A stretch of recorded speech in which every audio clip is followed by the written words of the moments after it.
नमस्कार. आपण आज नांदेड जिल्ह्यातील पारडी या गावात तालुका अर्धापूर श्री कैलास देशमुख यांच्या शेतात आलेलो आहे. यांच्याकडे हळद पिकावरती आपण त्यांना महाजैविक आणि ट्रायकोडर्मा हे दिलं होतं. तर आपण त्यांच्याकडूनच जाणून घ्यावं त्यांचा काय अनुभव आहे ते आपण त्यांच्याकडून जाणून घेऊ. नमस्कार देशमुख साहेब, आपलं नाव गाव सांगा. माझं नाव कैलास भीमराव देशमुख, राहणार पारडी, तालुका अर्धापूर, जिल्हा नांदेड. तर आपण हळद पिकाची लागवड कधी केलेली होती? 1 जून 2025 1 जूनची लागवड आहे.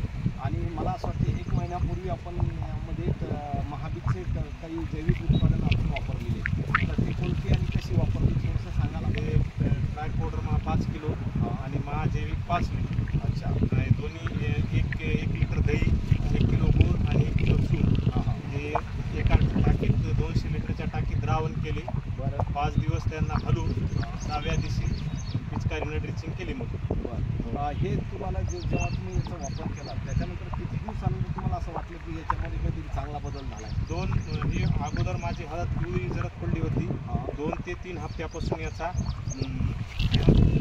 फरक जाणवायला आता याला कापून 30 दिवस झालेले आहेत. बरोबर. बाकी रासायनिक एक छोटासा डोस दिलेला आहे. याची पानाची लांबी जाडी ही खूप छान आहे. बरं. आणि फुटव्यांबद्दल काय सांगाल?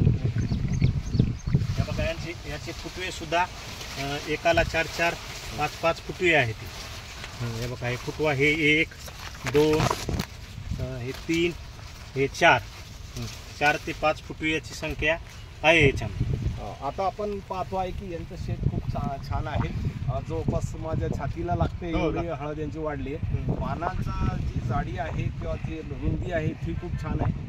हळदीच्या पानांचा कलरही खूप छान आहे. निश्चितच यामधून असं दिसते की बा त्यांना मी स्वतः सांगितलं होतं देशमुख साहेबांना की आपण इतर कोणतेही केमिकल्स आता वापरू नका, केवळ आपण जैविकवर करूया. आणि त्यांनी आमच्यावर विश्वास ठेवला. त्यांना यामध्ये दिसलं की याच्यामध्ये चांगले बदल झालेले. इथून पुढं आपल्याला यामधून काय संदेश देता येईल शेतकरी बांधवांना? प्रत्येक शेतकऱ्यांनी ज्याच्याकडे हळद 4 एकर, 2 एकर, 3 एकर, 1 एकरला तरी हे महाबीजचं महाजैविक आणि ट्रायकोडर्मा वापरून बघा. धन्यवाद.